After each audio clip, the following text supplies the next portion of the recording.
Florence Johnson, and I was in the U.S. Navy Waves, and I got to be Specialist Q first class when I was discharged, and Q was for communications. When the war started, all the young girls would go to the YMCA and fold bandages, which were sent to the military overseas. We also had rationing. There were a lot of foods that came from overseas that we couldn't get, and all the families were given ration books for various things. And living on the East Coast in New England, the German U-boats were seen off the coast of Maine. So all along the coast, we had blackouts every night. All the houses either put up black draperies or had black blinds that they put on. And then we had air raid wardens traveling the streets to make sure that there were no lights showing. In one case, one air raid warden saw lights on in a house, and they would just flash. So he thought they must be signaling someone. The warden saw the lights in that house, and he went to check. And it turned out that it was every time someone in the house opened the refrigerator door to get something, the light was flashing. Since my sister Jean was in the Navy, I decided that when I was of age, I'd like to go in the Navy too. So when I turned 20, with my parents' consent, I enlisted. I was sent to Hunter College in New York City for my boot camp, and then I was assigned to Washington, D.C. in the Office of the Chief of Naval Operations. At that time, nobody said anything about what they were doing, what kind of work they did, and everything was very secret. But I was doing secretarial work. That's about all I can tell you. Well, I remember it was the dead of winter, and from the barracks where we lived, we had to walk over to the mess hall for our meals. Ice and snow on the ground, cold as could be, raining and everything. Nobody ever got sick. So, live up north. And it was just interesting meeting people from all over. And I kept in touch with many of the girls. And unfortunately, most of them have gone now. And as I always tell everyone, there's nobody older than I that I know anymore. They're all gone. It was a very nice experience because wherever you went, you were with other waves. You worked in offices. There were some sailors there, but there were a lot of waves, and most of the time you were with waves, so you didn't notice anything different. Well, first of all, it was the first time that I was leaving home, and having been brought up in a family of 5 girls and 2 boys, it's quite different. So I learned to live with other people, and I met people from all over the United States, which was very nice.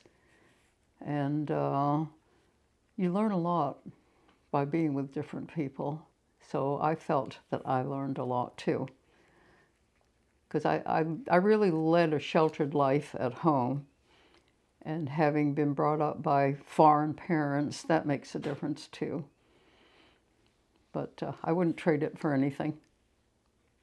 When the war ended, we were all in for the duration plus 6 months. So I went in 1944, and I was honorably discharged in 1946 as a Specialist Q first class. Okay, well, first of all, there's a picture of my sister and me, both in the Navy. And let's see, these are our patches from our seersucker uniforms, and these are all the Specialist Q, that's first class. That was when I was seaman. These dark ones are the seaman too, and then these are from the Specialist, first, second, and first, second, and third. Of course, I was discharged as a third. And then these are the ruptured ducks, which you got when you got out of the Navy. And these are little insignias that were on our jackets of the anchors.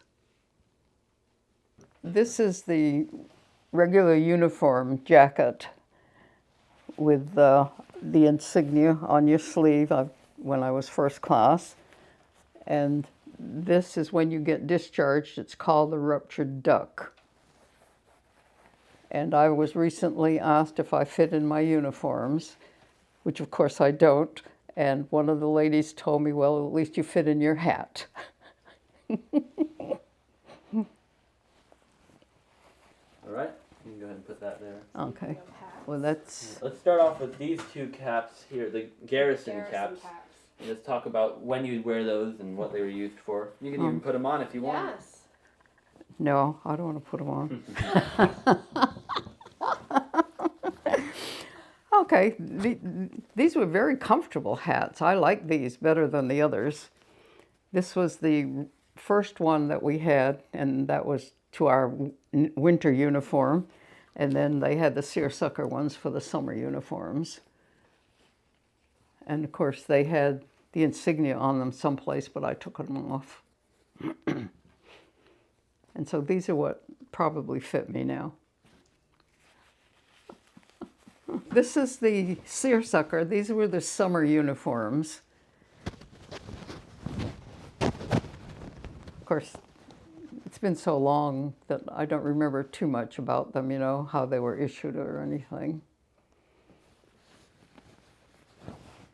But they were certainly made of good material, because the material is still lasting after 70 years. Okay, this is the sport jacket. If you can see that now. Mm-hmm. Talk about what that is, the anchor. Or Oh, yeah, well, that was just the insignia that was on everything that you got in the Navy anyhow, and it was on the jacket. Okay, this is the other style that we had, and it's not as comfortable as the garrisons.